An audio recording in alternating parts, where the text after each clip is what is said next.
All right, let's call this meeting of the Town of Superior Transportation Safety Committee for December 4th, 2017 to order. First thing on the agenda is items from the public on non-agenda items. Do we have any members of the public who'd like to make any comment on anything that is not an agenda item for us to discuss tonight? Seeing none, we'll move on to item number 3, which is the discussion of 76 and Sycamore. Alex?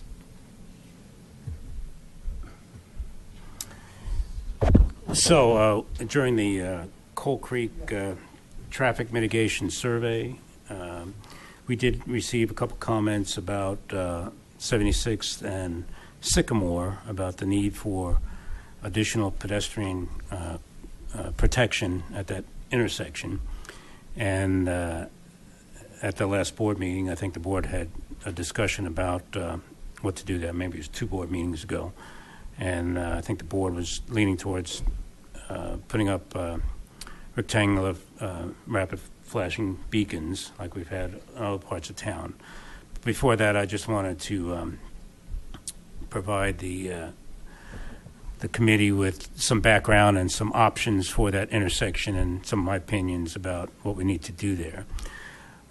This is the transportation plan, and we did have some discussion about 76th Street at that time. As you recall, it was striped for 4 lanes from about here down to Coal Creek Drive, and the recommendation is at that time we don't need 4 lanes on 76th Street. The volumes really don't justify it, and we had recommended reducing that to the 4-lane section to 2 lanes, and then we also had a discussion about possible landscape median, on-street parking on Founders, near Founders Park, and a 4-way stop at Sycamore and 76th Street. Since that plan was developed this year with our restriping project, we did restripe 76th Street to 2 lanes in each direction with bike lanes, and we striped a parking lane along Founders Park. So we implemented that portion of it. So the 4-way stop was kind of what was envisioned in the transportation plan. What I've done here is provided 4 options, 2 all-way stop options and 2 rapid flashing beacon options. And I wanted to just go through those with the board and give you those options and some of the pros and cons of each one, and then get some feedback from the public and from the board, the committee, about how to proceed. So this is the first option. Right now we've striped the parking lane here. We've reduced the 4-lane section to 2, so there's 1 lane northbound, 1 lane southbound with a left turn lane into the Sycamore Street. We have a bike lane striped against the curb on the west side, and then a bike lane between the parking lane and the through lane on the east side. So a simple improvement would be a four-way stop condition.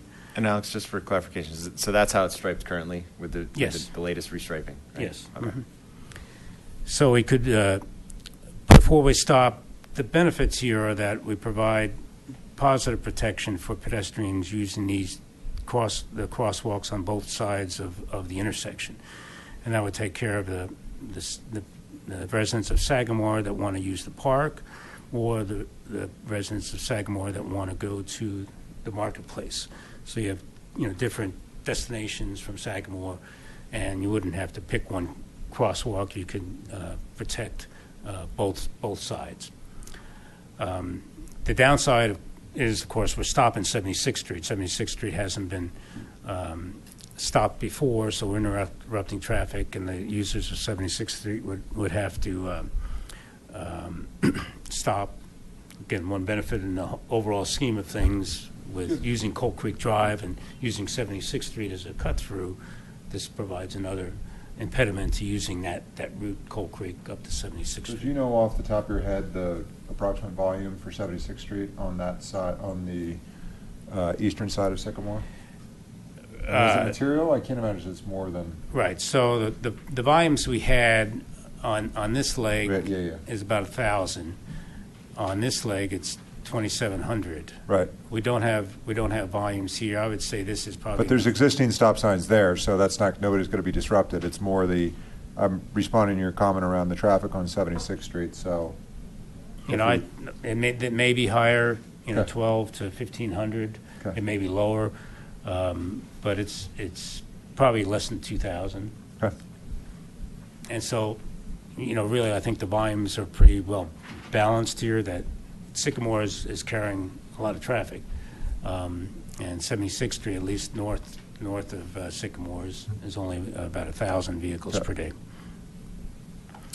So that's first option. The second would be the same, but we would construct a center median and take out the left turn lane, and then provide pedestrian refuge, additional protection in the center as traffic crosses.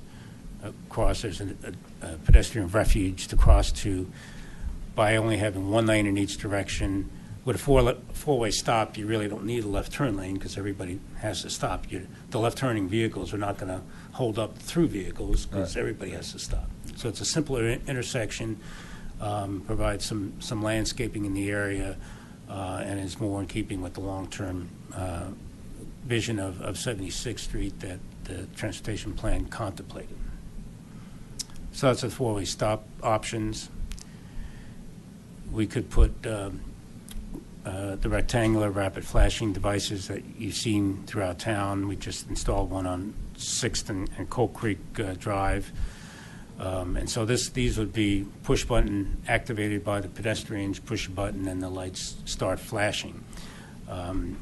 The issue here I have is which crosswalk do I pick for the side? Here, this is kind of serving the traffic that's going to the marketplace, but you could make an argument that maybe you'll have a lot of kids using the park side. Of course, this would be only used by probably the people that live on the south side of Sagamore. For the people that live on the north side of Sagamore, they can come down and cross here. So whether that's a big issue or not, I'm just pointing that out. One of the issues I have with just throwing these up without any additional improvements is that it's a pretty wide distance, about 54 feet from these two flashing beacons. And a lot of the other locations we have throughout town that are this wide, we usually have something in the middle to have both sides of the flashes lit up as you cross the street. We don't have that at 6th and Coal Creek, but it's only 24 feet that you're crossing to. So here you're crossing 50 feet, and it's just a matter of whether some of the vehicles in the through lanes are going to be blocking you, and whether this is going to be visible for traffic in both directions. So that's my concern about doing that with this and not making many other improvements. How many intersections do we have in town where we have the rapid flashing beacons? Obviously, the ones that were just installed in Coal There's Creek. probably 4 or 5 on Rock Creek Park, or 5 now on Rock Creek Parkway. There's one right by Safeway, right? And then there's by the roundabout. By There's 88th. one at Coal Creek, at Coal Ridge, at Pitkin. So I think there's 3, maybe 4. And are those push button activated, or Yes. do we have any that are motion activated based on the pedestrian actually walking through the intersection? No.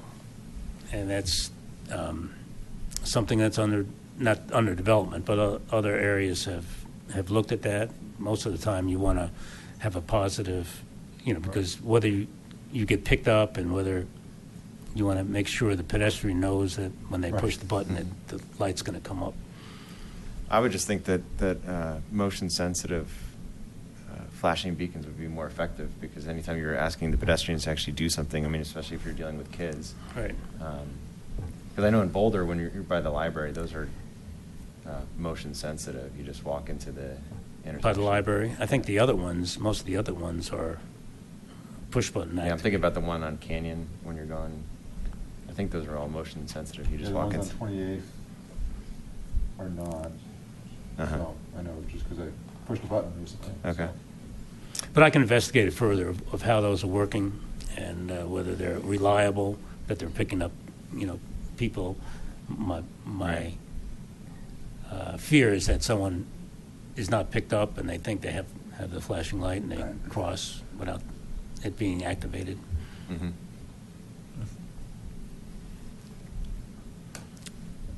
So the fourth option is essentially the same as option 2, where we put the median in, eliminate the left turn lane.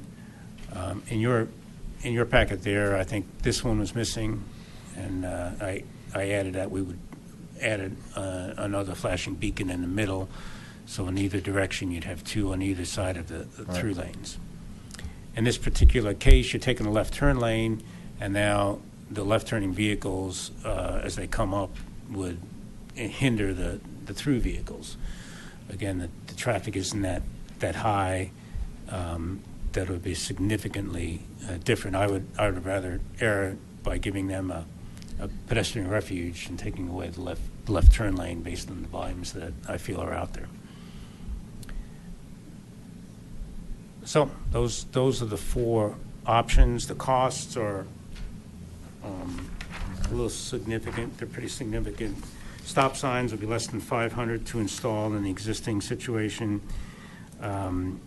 With the center medians, it's probably a $25,000 to $40,000 cost to install the center median. Option 3, the RRFBs usually cost about $7,000 per installation. So in option 3 would be $7,000. And option 4, adding the RRFBs with the center median would be $32,000 to $47,000. Do you have any historical accident data? I'm not suggesting we could predict the future from the past, but have there been? Do we have any data on the accidents in there? We've had probably very few. I don't know if we haven't had hardly any. I mean, since Jim's been here, right? You don't remember any? I don't remember any of that intersections. Okay.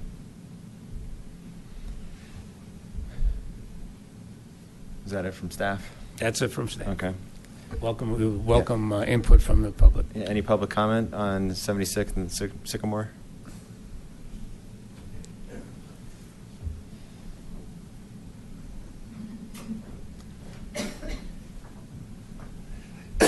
George Kuffner, 7520 West Coal Creek.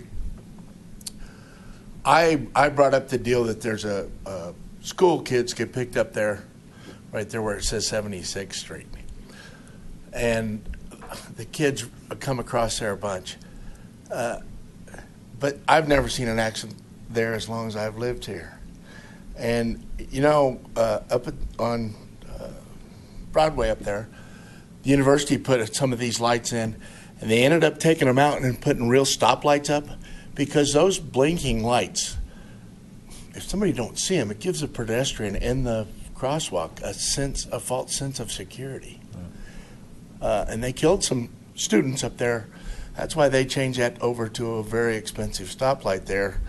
God, I'm trying to think where it's at. It's just past the school on the right. I didn't even know the name of it anymore, but you got to watch.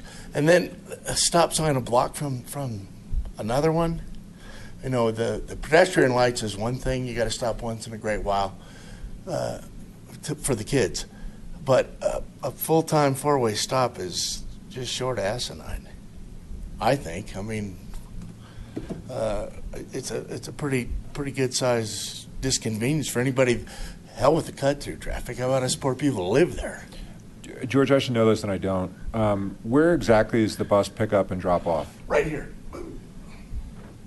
Right there. And that's both pickup and drop off? Yeah, so they pick them up and drop them off right there. We do have one midday or earlier in the day, just some little tiny guys that drop off and pick up right here.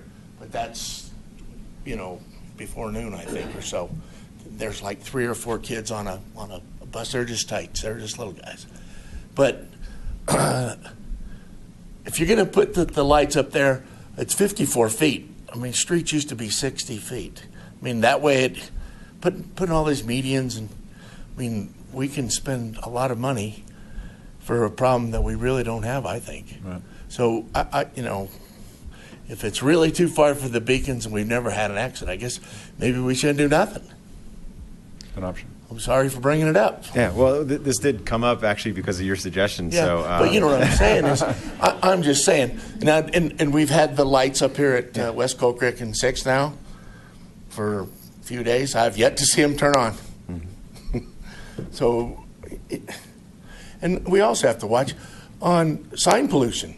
Sooner or later, we get so many signs up that people pretty much ignore them, I think. Right. I don't know, but I mean, but the stop signs and the medians, you're gonna raise my taxes. Stop, you know, put a couple blinking lights in, and if it's too far, we've never had an accident there. Get Jim to write some tickets there. No, but and actually, you're getting so close to the stop sign on West Coal Creek, I don't think you can really be flying that fast. Right. You know what I'm saying is. My comment was we have more kids live in Sagamore than we have live in Coal Creek Crossing. Right. So, but this kind of got out of hand. how would you feel about a 4-way stop? Absolutely be down here complaining on Monday nights. I mean, every Monday night. Every time you guys had a meeting, I would come and complain and bitch, and I'd drag as many people in here as I could. I don't... you know what I'm saying. Yeah. And then, you know what I'm saying. Come Right. Okay. You know, so, thanks. Thank you. Any other public comment?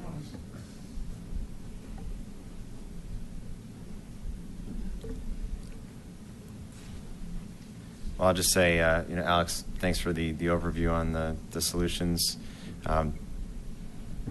You know, it's interesting. I certainly don't think that we need to go spend $25,000 to $40,000 installing medians.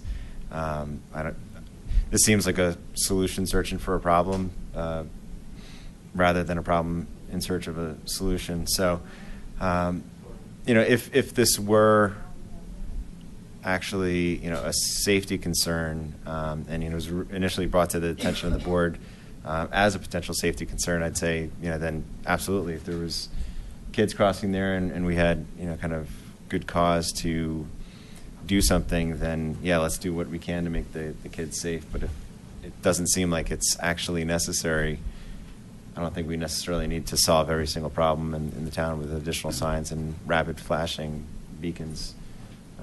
But I mean, I can be convinced otherwise if there is a problem. I don't travel this road a lot, so I'm not seeing it every single day. But if people are and it's a cause for concern, then I'd like to know about it and then address it. Yeah, so taking these one at a time, pardon me, from a stop sign perspective, I agree, it doesn't feel like it's necessary to curb the traffic or calm the traffic, right? Because I don't think there's a ton of vehicular traffic going that way on Sycamore today. We don't have any data on speeding, but I suspect you tell us that they're not really speeding, so then it's just a safety issue, potential safety issue. I've never liked the idea of those islands. Every once in a while you get stuck in them, and I actually feel more dangerous than an island with traffic going back and forth than I do waiting on a curb. So when it almost encourages, well, maybe I'll just try to Frogger my way across. So I'm not a fan of those. And I agree. I mean, if we had members from the community in Sagamore saying, I need a blinking light, I don't want to have to walk my 8-year-old across the street every day, then I'd be listening to that. But unfortunately, we don't yet have that feedback. So I agree with Mark. We may be, identifying a problem, a solution in search of a problem here. It's not clear to me that we have a problem crossing over into that. It feels like maybe there could be, but if there's no data and there's no residents from Sagamore saying people want to cross over there safely and they can't, and the school kids, I was worried that if the bus was dropping off on the return on the eastern or I guess southern side of 76, then I'd say, okay, let's throw in a crossing, let's do something there, but if the bus is dropping off both sides on the Sagamore side of 76, it feels like it's not an issue to me. So I'm kind of with do nothing and let's watch it carefully would be my recommendation. And if we start getting feedback from the community. The reason why I bought this is we had some comments from the Coal Creek survey, and apologize for not having more Sagamore residents here. So we didn't send out a mailing specifically. Oh, it was a well-publicized meeting. I mean, we have a lot of residents here. They came. So. But I appreciate the fact that this is coming to the board's attention, Sure. coming to our attention, because this is exactly the way I want our town to work. Let's see if we can make it as good as possible, and if there's a potential issue, let's talk about it.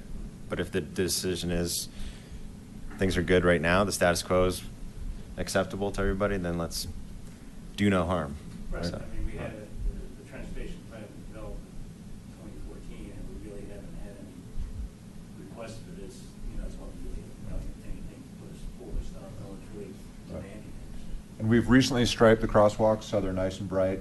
They only last a year or two, so they're on your. Okay, good. Okay. Thank you. Next item is item number 4, update on the Coal Creek Drive traffic mitigation. So I apologize for this picture we just taken today. It's on, remember that we were directed to put a rapid flashing beacon at 6th and Coal Creek Drive, and that's what you can see there, right there. So it's installed now.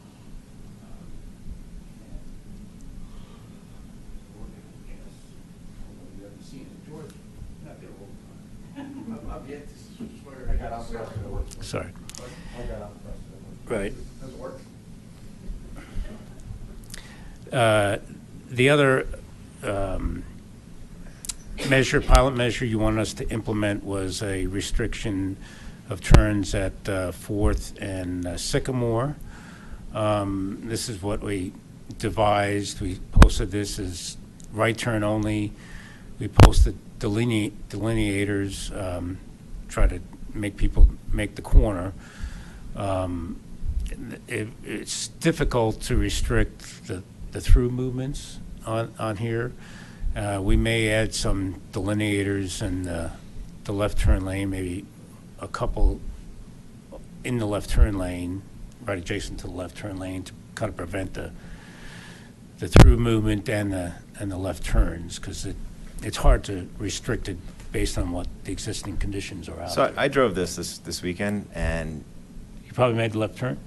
well, I could have, or I could have gone straight. And I guess my take on this was, I thought it was really ineffective to actually prevent anybody from making, anything other than a right-hand turn. And I guess what I was envisioning, by installing these sort of posts, if we actually wanted to prevent people from going straight through into the marketplace or turning, you could put these things actually on Sycamore in the median, and that would actually obstruct people crossing over. I'm not saying that that's what we should do, but that would be a way to actually prevent people from making that turn.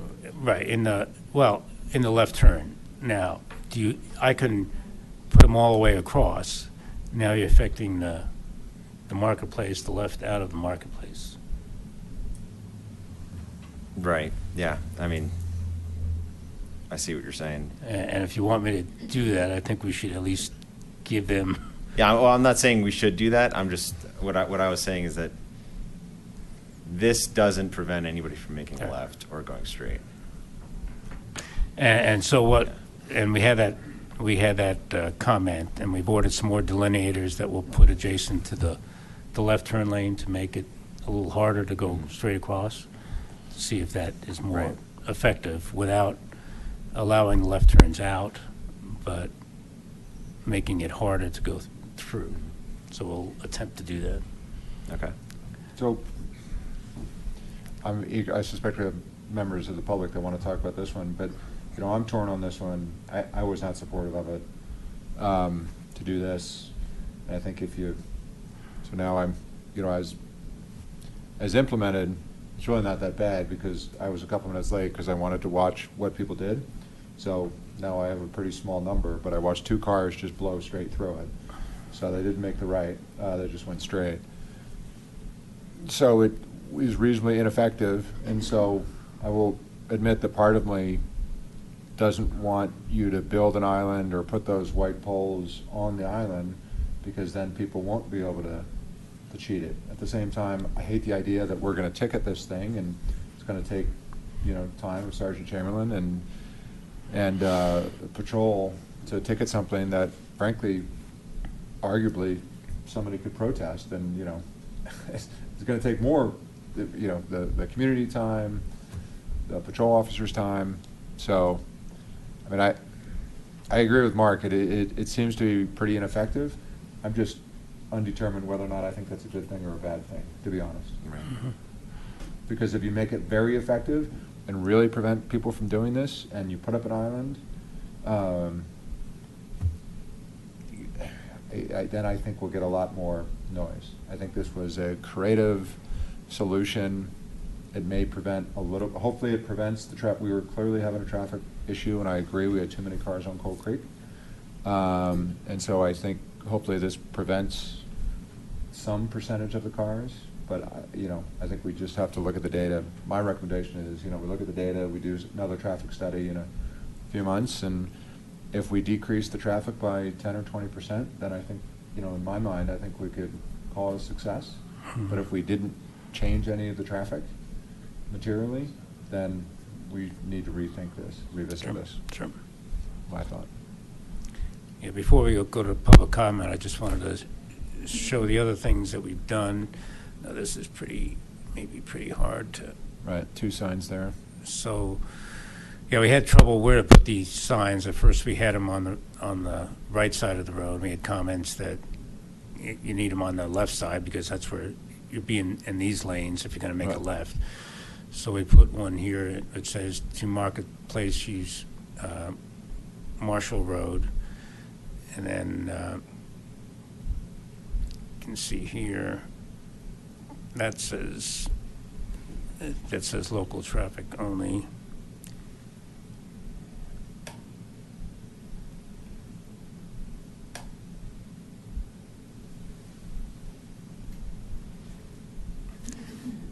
And then the other sign we posted here, let's see if I can. This says Marketplace, and it has the left arrow. And that, again, was a difficult one. Before we had it over here, and it seemed to be pointing at Right, I agree, that was. Cold goofy, Creek Drive, yeah. so we put it on the median. After. Again, this may be. But this is after Coal Creek. Right? Yes. So this is the drive, the Right. turn for Coal Creek. Right. So it's a little strange that you'd have the sign for the marketplace if you're trying to dissuade people from making this turn here, that you would have the sign after that turn. You know, you want to notify people who are going to make that turn before they get into that lane and actually make that turn. If you have the sign afterwards, you're notifying the people who are going to make that turn anyway. All right, that's why we put the other sign. Right, there's two, local traffic, and then, Was it- don't turn here, and then, but turn there. I mean, there's no good solution here. Right. Wait, so Perfect are there solution. two Yeah. marketplace turn signs? Okay, so I missed the first one then. This sign has to Marketplace, use Okay. Marshall Road. Right, in hindsight, We could put Sec- another sign. second left maybe would have been, because I The don't second think- left, yeah. Right, I'm not sure of what people, I don't think many people driving down McCaslin. No, it's Marshall Drive. Know what Marshall Drive is. It's the Marketplace Drive would be Mhm. what most people would think, but. Yeah, I mean, we can add another sign. No, second no. left. I agree. I think George made a great comment around sign pollution here. I'd like to be pretty selective on where we where we put things up. So, but again, want to hear from the community. But personally, I agree. Less is more. Okay.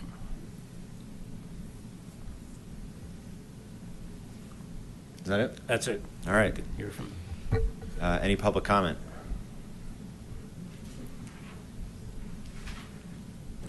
No public comment? Oh.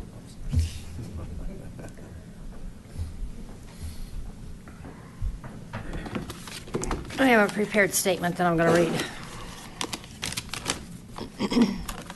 Is this being televised or recorded, this meeting? Yes, it's being taped. Okay, all right. The traffic has decreased on Coal Creek Drive in Original Town. 1, local trucks have been asked to use Sycamore Street regarding town issues only. They have the right for their businesses to use Coal Creek Drive in Original Town. 2, signage on McCaslin regarding Rock Creek using Coal Creek Drive into Original Town. 3, the town newsletter segment. And 4, media coverage. Town application to this scenario has worked in these areas. Thus, remove the posts in 4th Avenue. However, Original Town residents' rights are violated via a service. Original Town residents created and approved Superior Marketplace. Now we have no direct access to Superior Marketplace.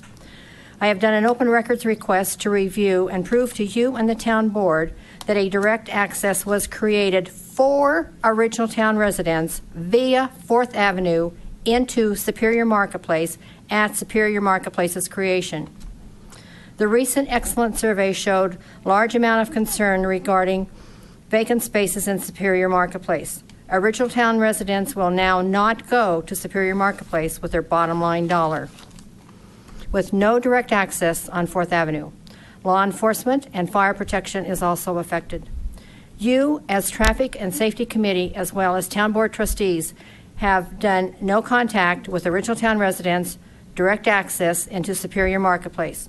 Your agenda as elected officials, legal or illegal, and you know exactly what I'm talking about, are to engage public regarding tax-maintained streets to remain open for a direct connection for Original Town residents into Superior Marketplaces.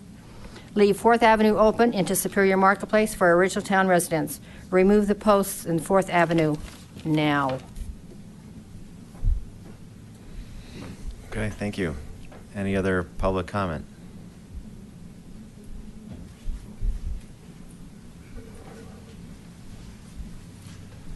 Bob McCool, 312 West Coal Creek Drive. I agree with you. They're semi-effective. Trustee Ryan, I'm not sure if you had a problem in front of your house, if 10% improvement would be acceptable to you.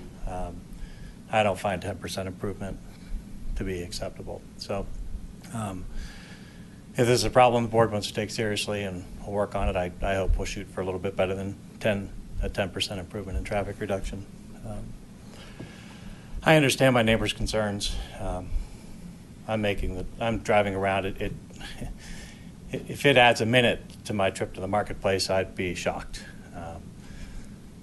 I've gone to Target twice from the house, and I just go up Coal Creek and down 76, right into Target. It barely adds a block to the travel time. Be nice if my neighbors be respectful of that, but I understand that it's a change and an inconvenience to them. Appreciate you guys looking a little more closely at the signage. I know that's a challenging thing to do. This has become a significant problem for us, those of us who live on Coal Creek Drive, and it's not just us. There are several of us who live between 4th and 3rd who are frustrated with the number of cars that come by on Coal Creek Drive that go into the marketplace. The increase already up to Coal Creek and Sagamore was enough. That's been a significant increase already. But there's not really much need or advantage for people to be coming through that neighborhood from Rock Creek to access the marketplace. It just doesn't seem necessary. And trying to do some things to dissuade that and discourage it is what I think our goal is.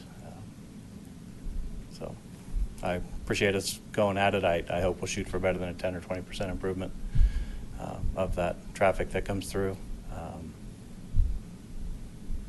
But I agree. Those poles people go straight through. I haven't seen anybody take a left, but I do see people going straight through. And I also seen some people turn around because they see the right turn only. So I suspect it'll have some impact. But I think we should watch it and see how it goes. I know it's early in terms of when the signs went up and the poles. It's now been in the Sentinel twice with a note to residents to use Coal Creek less as a cut through. Anecdotally, have you noticed any difference in the volume of cars? It has been early, and it's hard to tell. It's been cold, so we're not quite out as often. But I think it feels a little bit less. Like I said, seeing some people turn around. My feeling is they're going to see that sign and they're going to get the message. When it says right turn only, I think they're going to start to. My sense is people from an original town probably won't, but I mean people who are cutting through, I think, are recognizing that that's not intended. So I've seen a couple of cars go up and turn around. I've seen some cars go straight across.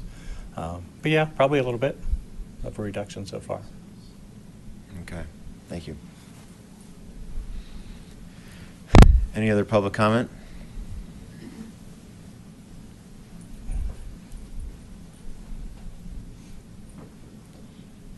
Hello, my name is Tina McLaren, and I live at 212 West Douglas here in Original Town. And I am feeling like Gladys. I'm totally opposed to having those posts on 4th Avenue, not just because it's going to shorten or make my time a little bit longer to go to Target, because I don't spend all my time at Target. But we do have a lot of people with our business, and relatives that are coming, and they say, oh, I'll just run up to Target to do this. Well, by the time they just run up to Target trying to make a right turn, they're totally lost and confused. If I had the time or the ability, I'd probably get in the car with them and show them how to do it.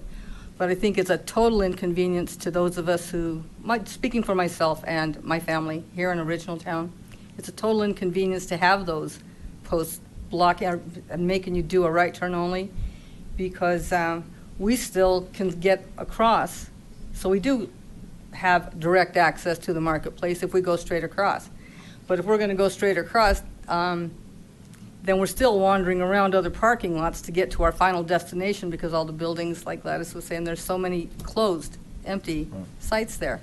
So I'm just wanting to say that I oppose having those posts on 4th Avenue. Thank you. Thank you.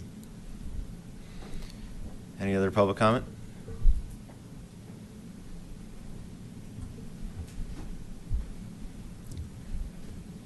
Hi, Marina Rudolph, 103 6th Avenue. I just want to say thank you. The rapid beacons are in. Thank you for changing the poles. It was a shock to come and see these huge poles next to our home, and now they're nice, normal, residential-sized poles. They're not what we wanted. You know, we really wanted traffic to be slower. You know, it wasn't my request to get the beacons in. I think it does provide a sense of security, so I'll take them if nothing else. But boy, can I tell you, I mean, like there was a Mustang today who, I know you guys don't believe us, but the speeding on that road is crazy.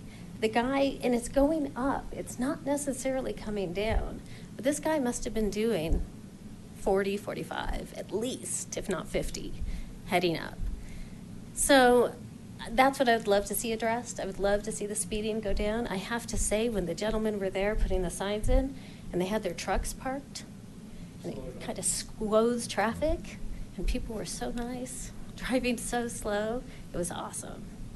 So, in my opinion, be like Lower Coal Creek. If we could just have a continuation of the pattern where you kind of shrink it, make people just go a little slower, it'd be nice, instead of it's a huge straightaway right up that hill.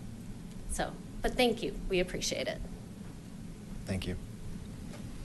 Any other public comment? I believe I forwarded an email from Laura Russell. I don't know if you read that. Yes. Yeah, gotta read that She for the did, record.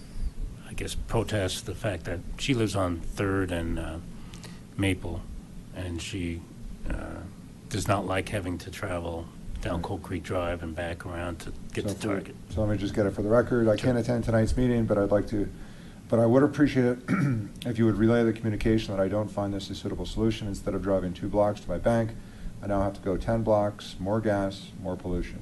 Surely we could find another solution. Again, I might mention making an old town a gated community. Sarcasm there. Laura Russell. Thanks, Alex. So I'll just say, I guess no other public comment, anybody? My thoughts on this particular solution, you know, we've been talking about this for several months now, and one of the goals here with the board is to be more responsive to transportation and safety issues, and this committee is taking it very seriously.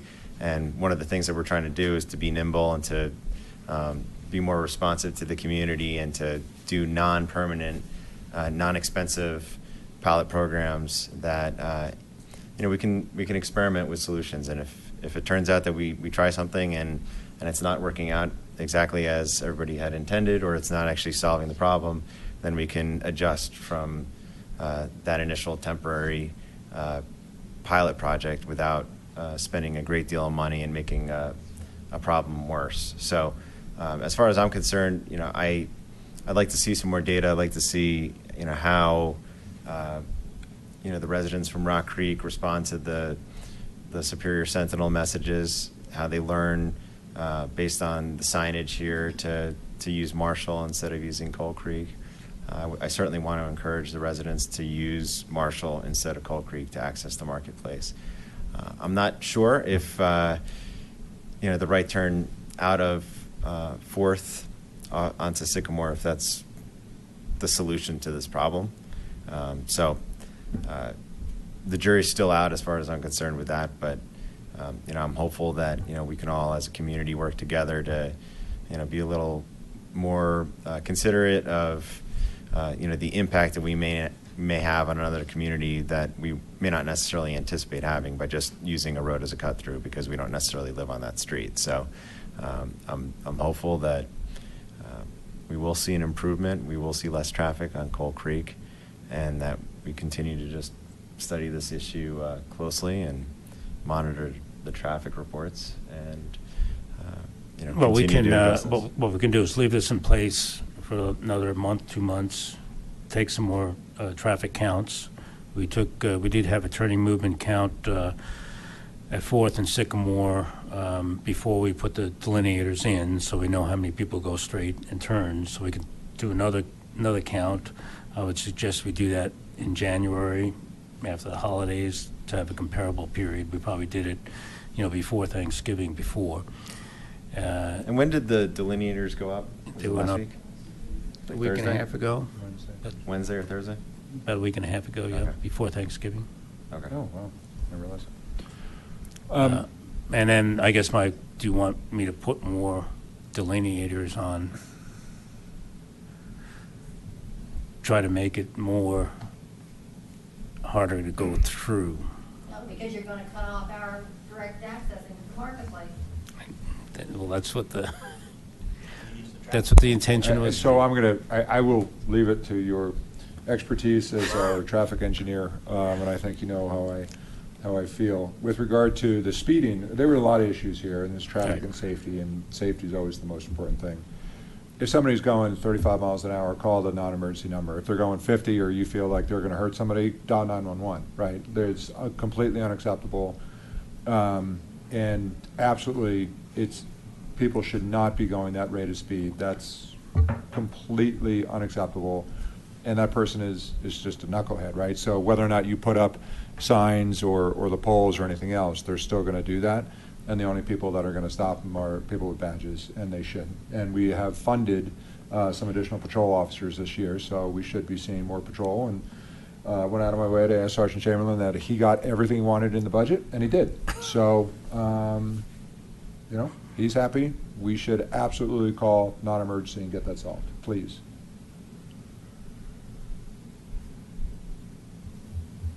Okay. Okay.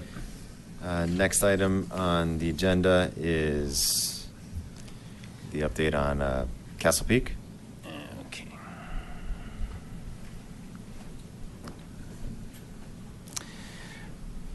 Okay, we met back in July to discuss the Castle Peak and proposal for restricting parking on one side of Castle Peak and maybe alternate days. There was several components of that.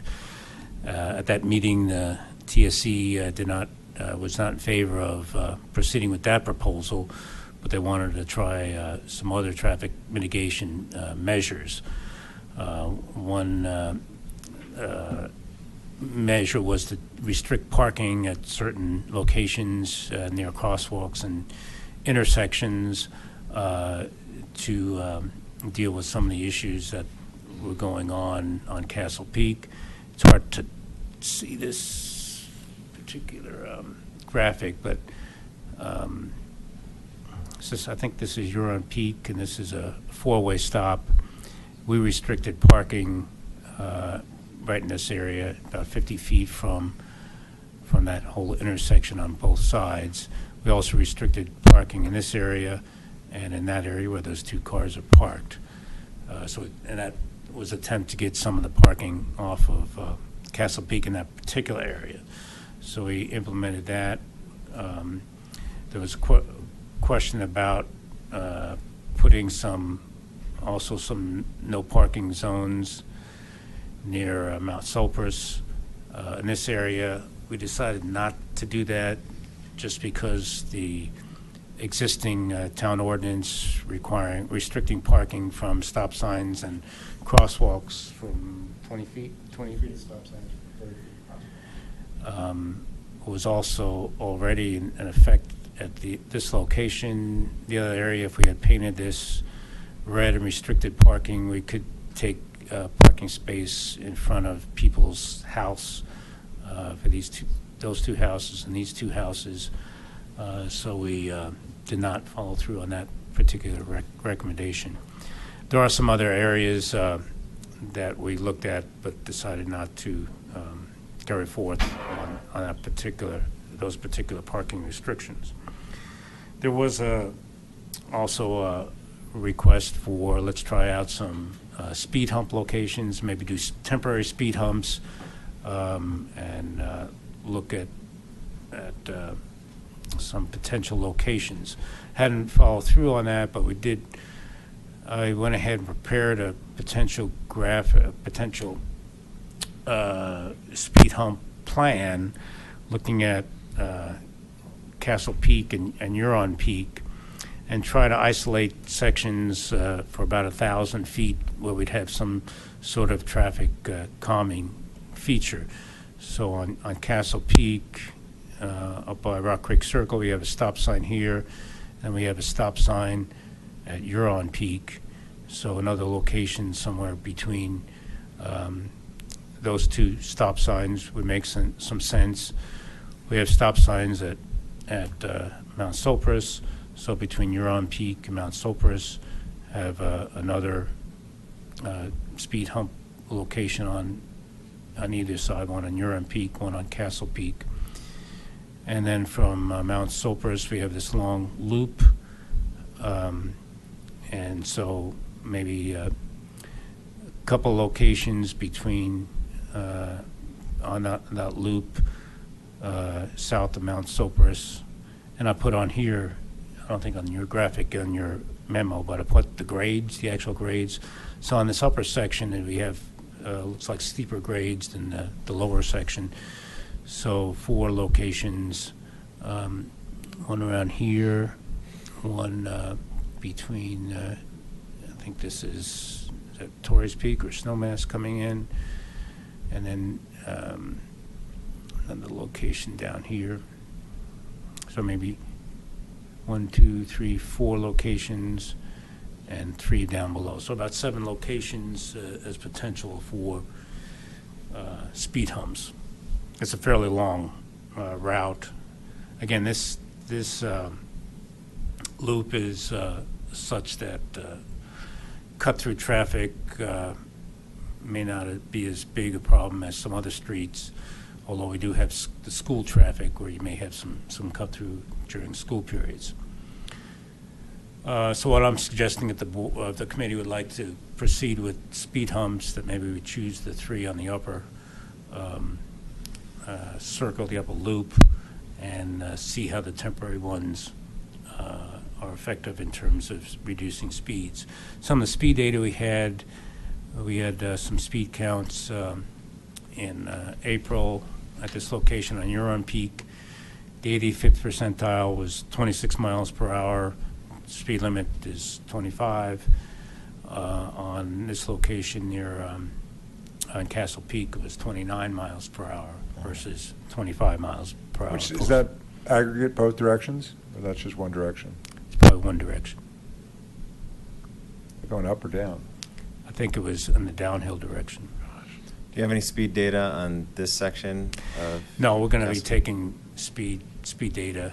Because from what I've heard, this seems like it's the portion of Castle Peak that is the biggest problem, because people are coming up from down here, from off of Rock Creek Circle, and they're coming up, zooming up to get to El Dorado K8. And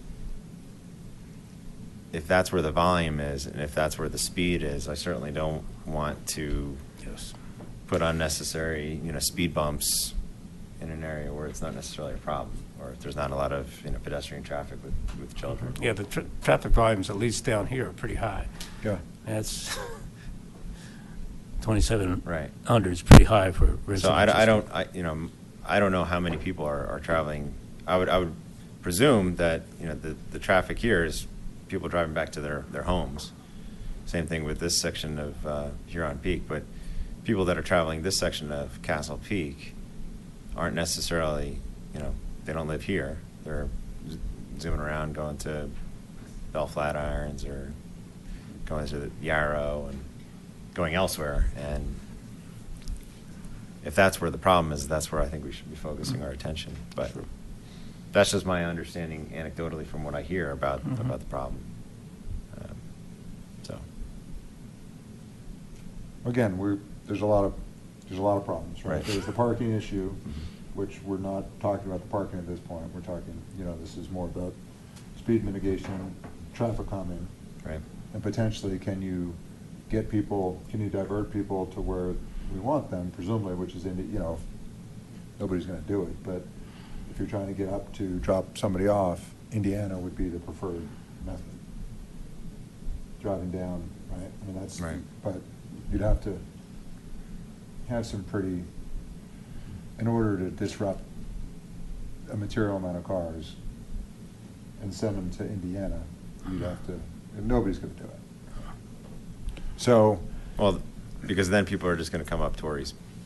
right, you're going to push it to Torrey's Peak, you're not going to push it to Indiana. Right.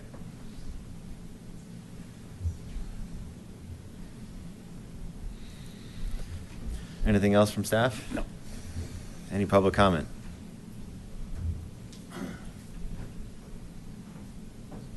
Jim Zarsky. I live at 3016 Castle Peak.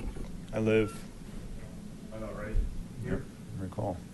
So I walk my daughter to El Dorado down here a couple days a week. So I just want to second what Trustee Mark is saying, that I think the areas between the problem areas between here and here, I wager that this is all local traffic here. And yeah, I mean, my master bedroom window faces that cul-de-sac, so I hear it, I see it. I see we are a 3-car family, so we park a car in front of the house. I see the traffic jam right in front of my car right there. I think my car's even been hit. I think I saw debris after a snowstorm sitting by my car at one point, so kind of a hit and run scenario. It was an old Jeep, so the Jeep was fine. But yeah, I think speed bumps and a traffic study and that sort of thing would be more warranted than focusing on where all the local traffic is. So, that's all I have to say. As a resident on Castle Peak, Yeah. what would you like to see happen? Just slow down the speed of the cars. Like I said, I don't think you guys are gonna be able to do anything about the volume. I mean, I think with the Yarrow cut through, the Summit cut through, yeah, I don't think I mean, in an ideal world, you push everybody over to Colton and up Indiana, but I don't think that's going to happen. What about dropping the speed limit down to 20? I don't know if people pay attention. I mean, I guess I'm not even sure the speed limit signs are right now. I mean, I think we all just have in our head residential is 25 miles an hour. Do you think a stop sign, an additional stop sign would be beneficial? Would speed bumps be better? Well, I noticed the new speed bumps you guys put on Wildona. Is that correct? I mean, those things work great. I mean, when I'm dropping friends off and go through that neighborhood, I mean, they force me to slow down. I think some nice speed bumps. I mean, I saw your package and the proposal to purchase that kind of stuff, but if you guys decide not to use them, I assume you can't return them. I don't know, is that a product that just we pay for and sits in the storage shack after that? Or other locations and pilot projects. Yeah. I mean, I like the speed bump idea. I mean, I've certainly seen the town use that in other neighborhoods. Right. And I mean, at one point I was kind of on board with people parking on one side or the other, but then you guys brought up a great point that that's actually kind of slowing cars down, and I'm like, yeah, okay, yeah, we don't need that proposal. But I like the speed bump idea. I mean, God put it right in front of my house, Put a few of them. I mean, I think you'd probably need at least 3. Probably along here to slow people down would be my guess, 3 or 4. I don't know. I mean, how do you have a distance that you install those every X distance if you're going to install them? Well, I think you don't want to have an uninterrupted segment that's more than 800 feet. So, Yeah. It's 500 to 600 feet. Yeah. Okay. Any Thank other you. questions for me? Thanks. Nope. Thank you. Okay. All right. Thanks, guys.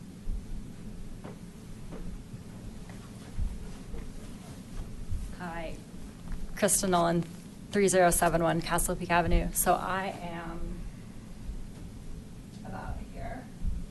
So you have to have speed data for that section that he just pointed out, because there's no way it's even remotely close to 25.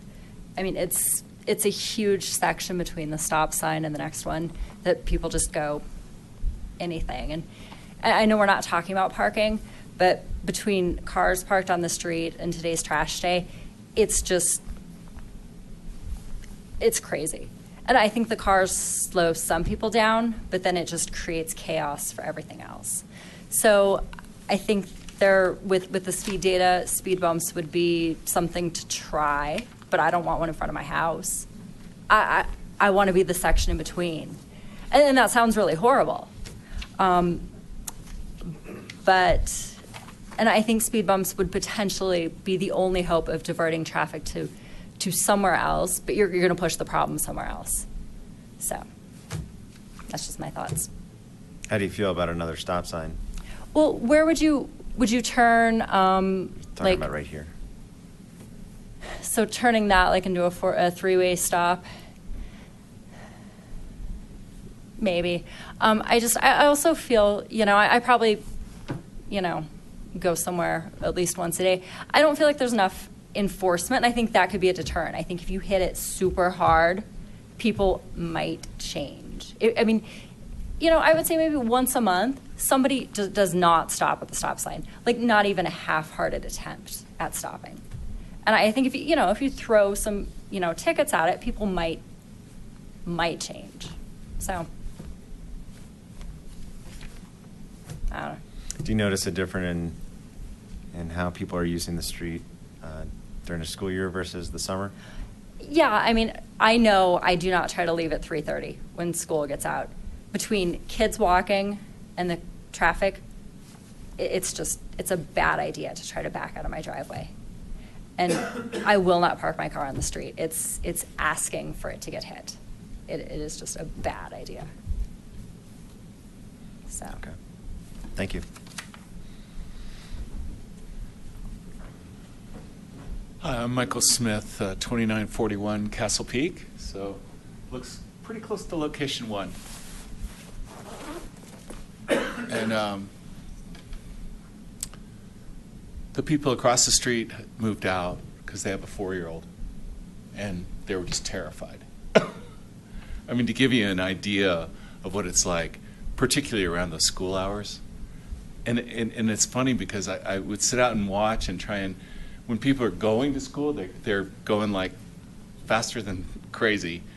When they're going to school, they seem to drive pretty responsible. And as soon as they drop their child off and come back the other way, they seem to be going like bat hell, I don't know if that's just the way we all are programmed or what, but I think it's funny because I almost think it's the same offenders day after day. I've seen people that seem to drive pretty controlled and under the speed limit.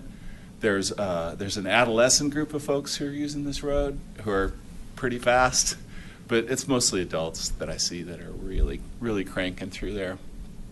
I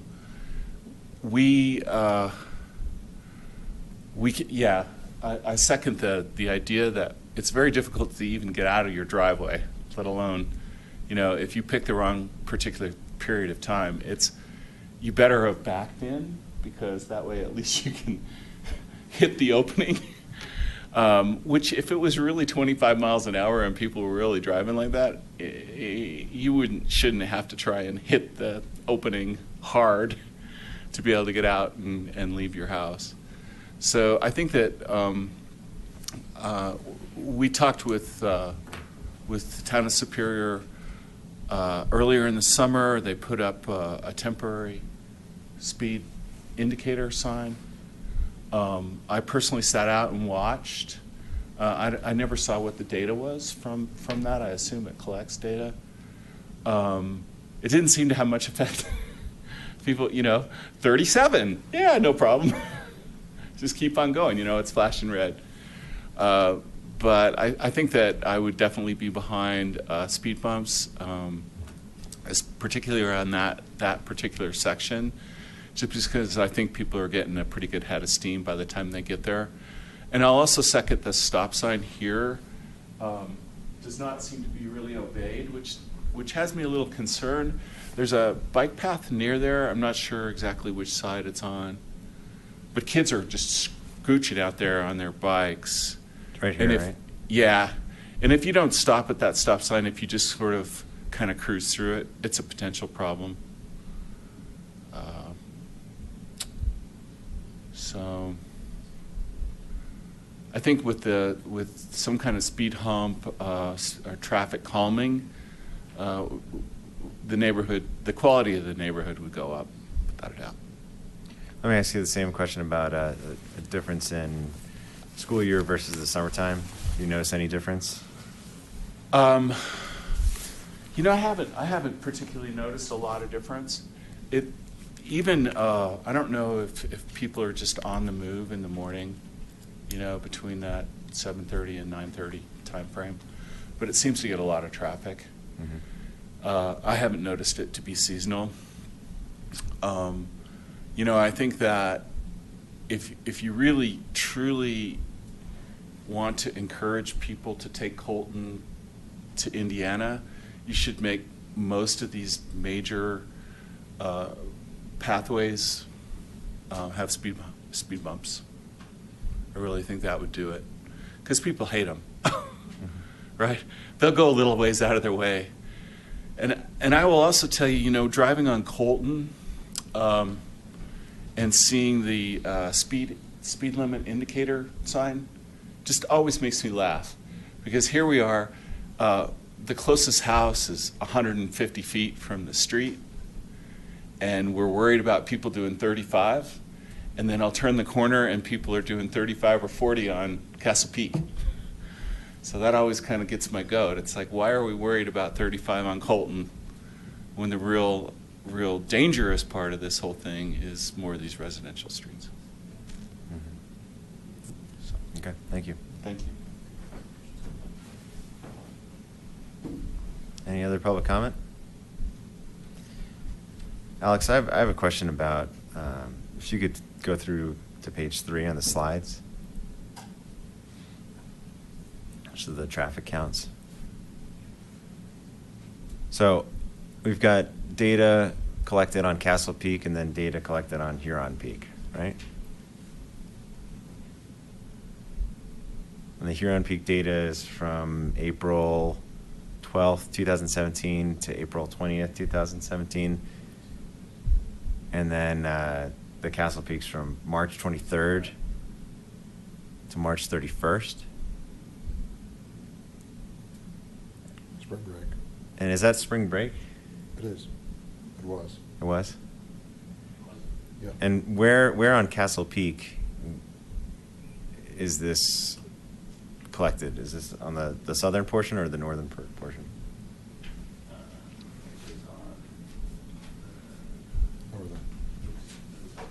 Okay, so we don't have the speed data then on this stretch, and we don't have it during the school year, and the data that we have from Castle Peak is during spring break. Okay. And then also when I'm looking at the data on the slides, just so I can understand this correctly. So there's a timestamp there. It says 12:37 to 13:36. So is it only collecting an hour's worth of data each day? No, that's when it was set out. Oh, I'm sorry. Okay, so it started at 12:37 on the 23rd and ran until 1:30 on the 31st. Okay. All right, and then we've got this 85th percentile, 29 miles an hour, maximum speed 46, and then down on Huron Peak we got the 85th percentile at 26 miles an hour, and then 38. So, okay. Well, I think I would definitely like to see data on the offending portion of Castle Peak that seems to be the principal driver of the traffic to El Dorado K8, and where all the public comments is concerned. In this area, maybe this area, get several more. Yeah, I mean, I think somewhere around here in this stretch, far enough away from the stop sign that you're getting people actually traveling at. So I think probably right here where you're proposing the potential stop sign would be a good place, or potentially down here, or maybe both. This is always a pretty key. It's difficult with all these houses to find an area. Mm-hmm. The speed trailer that's not blocked by Right. a car. So, but at the intersections where there are corner intersections, there's an area. Okay. Which direction will get both directions? We've heard before, it's not only downhill, it's sometimes up. Yeah, I agree. Yeah. I think collecting the data both, presumably if you have it only requires one installation, right? Just, you're studying The technology can figure out whether or not a car is going this way or that way, so it knows whether or not it's going, it's one.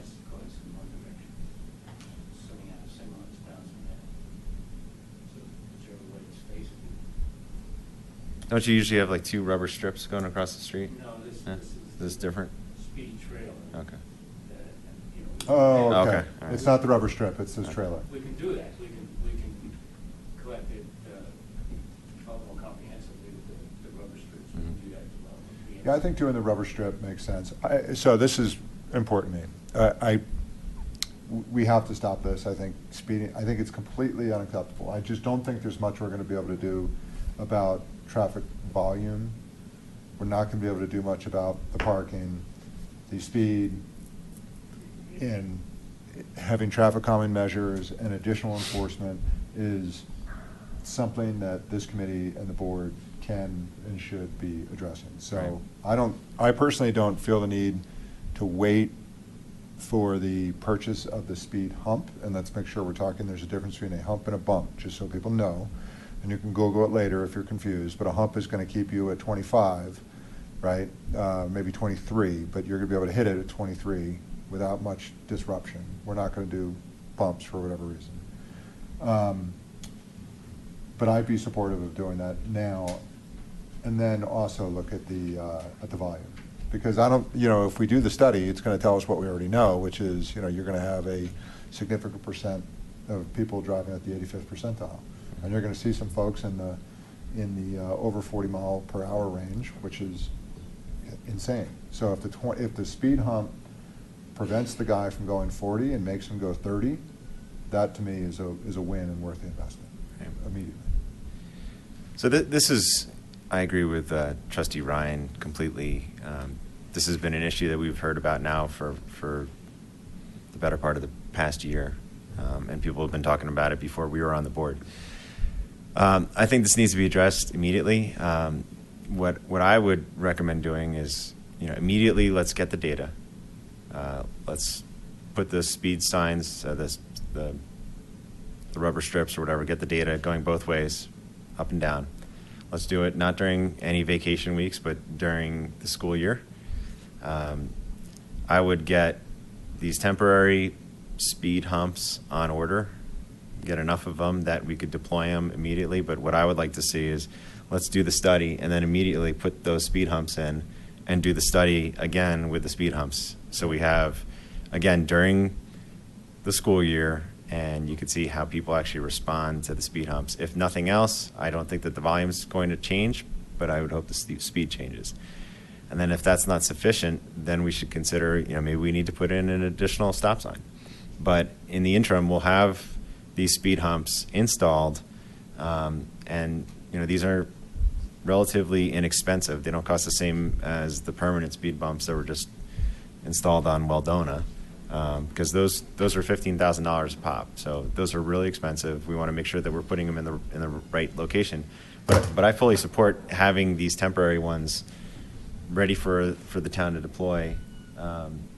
Whenever there's a problem that we need to deploy them at, and then if we need to move them and we find out that, okay, maybe we need more over here because there's more of a grade than down here, or vice versa, we can tweak that a little easier than we can if we had actually installed something permanent and ended up not getting it right. It would be, I think, a more effective, it would be a quicker way to address it, it would be less costly.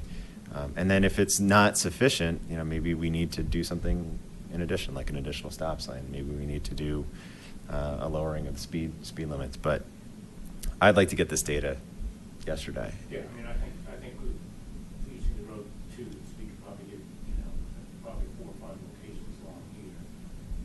Get that speed data, and then we can go ahead and order maybe 3 or 4 temporary speed humps for that stretch, and get them on orders, and then once we get the before data, then we'll install the speed humps and then take some data after. And looking at the speed bumps or speed humps that we're looking at, they're only like 100 and... Well, you need several, it's Yeah. about $1,500. $1,500? Okay. That's a lot cheaper than $15,000. So, yeah, Yeah, you can get my... for $5,000, you can get three So I fully support doing that immediately. Yeah. Yeah. But I mean, if we can get the speed survey done before Christmas, before winter break, could we deploy this now? Because otherwise, we're going to have, a break in time for the holidays, and then we're looking at January, and Yeah, I can get someone out there with tubes right away. The speed trail will take a while to get. Right. So Right. I'll go with the tubes. Yeah. I'll see if I can get it done before school. because I mean, also we're a couple big snowstorms away from the road kind of changing in terms of. If I feel whether I can get it down before. Yeah, but I mean, right now it's looking dry and it's fairly warm, so people are driving fast, and I just want to be responsive to the community because, this is the problem, and we need to find a solution for it. That's the question. Does the speed equipment we use, is it allowed to zoom in on when school starts and ends? So you can kind of weed out local traffic, meaning neighborhood traffic to non-local traffic? Like, can you zoom in between like 8:30 and? Oh, yeah. Yeah, the data is by the 3:45 minute. and- They normally go in hourly increments, but I think the data is actually there for every 15 But minutes. you can study those windows and see if the culprits are indeed driven by the start and stop Yes. times of school. Okay. And that's a really good point, and I think that we should look at that, and I imagine that it's going to tell us what we're thinking it's going to tell us is that the prime culprit is people driving El Dorado K8, dropping off their kids, and then zooming back down to work. So, all right. Any other public comment? Okay. And I'll be sending out a schedule for next year in terms of TSC meetings. Good. Okay. We have our first one in February, so we have the data back. Yeah, I'd like to see the data also around Weldona. Hopefully we'll have some, Want to see something here? I can give you some. I mean, it's not agended, but if you have something to preview, Yeah, this is kind of a mixed bag here, what we have. So we had Laguna west of 88, so it's on the east end of it. That's where the highest volumes are. East of Adelia is kind of in the middle, and Akron is kind of on the segment that connects to Coal Creek Drive. So we took counts before school was in session, after school was in session, and after the speed humps were installed. So interestingly enough, on the east end, traffic volumes actually went up. In the middle, they went down, and on the west end, they went down, compared to before and after comparable period. My take on this is I think the cul-de-sacs on the east, Right. maybe in the middle, they're going out, avoiding two speed humps by going out to 88 instead of going out to Coal Creek. I'm just speculating. and it's not completely unexpected from what this is, one of the things we need to be aware of is, I think as somebody said, if we do this, we may find ourselves putting speed humps on a lot of roads because people shouldn't be avoiding one residential street, pushing that traffic to another residential street. We may find ourselves doing all this, so we push, really, if you hate a speed hump, great, we could design something for you to get home with only going over one, maybe two, by using Colton, Indiana, roads like that, where they're unlikely to be speed humps. So, But I think that what we've heard is that, the speed humps, the traffic is there, the volume is there, it's going to go somewhere, and, it's, the speed humps in and of themselves are not probably enough to cause people to take a different right. route. But if it slows them down, and if it makes the road safer, and, what we're not seeing here, I mean, what we're seeing here is the 85th percentile of speeds is 17.5 miles an hour. That to me is a great data point. What we don't have here is what are the average speeds during the school year in the year prior. And, I imagine that the speeds probably were not 18 Yeah, and a half. I mean, I have all that data. I just. Yeah, no, just not Right, here. preview. But, So let's but- do it in detail. The yeah. other thing I'd like to talk about, Alex, this has come up twice now in TSC meetings, how a speed limit of 20 miles per hour throughout town. I'd like to talk about it through traffic and safety. I'd like to make sure that's a well-publicized thing that this town is considering. I'd like to hear impact from enforcement through cost of changing signage to inconvenience to town, but I think it's been suggested by a couple residents. I'm interested in maybe looking at how other towns or cities, have they deployed a lower speed limit, whether or not they found that to be effective, or if people are still knuckleheads and they're going to drive 30 miles an hour no matter what, right? But I'd like to talk about that in a well-published meeting at the next TSC, or in an upcoming TSC. I can give just a comment from our current city attorney. We would do that, we would have to have an engineering study done. Some engineering reasons why the speed limit should be lower. I will, I know, I've heard that comment before, and I will be prepared to respond to that comment, which I do not agree with.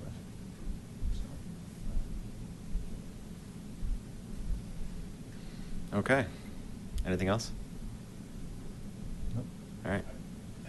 We're adjourned. Thank you. Can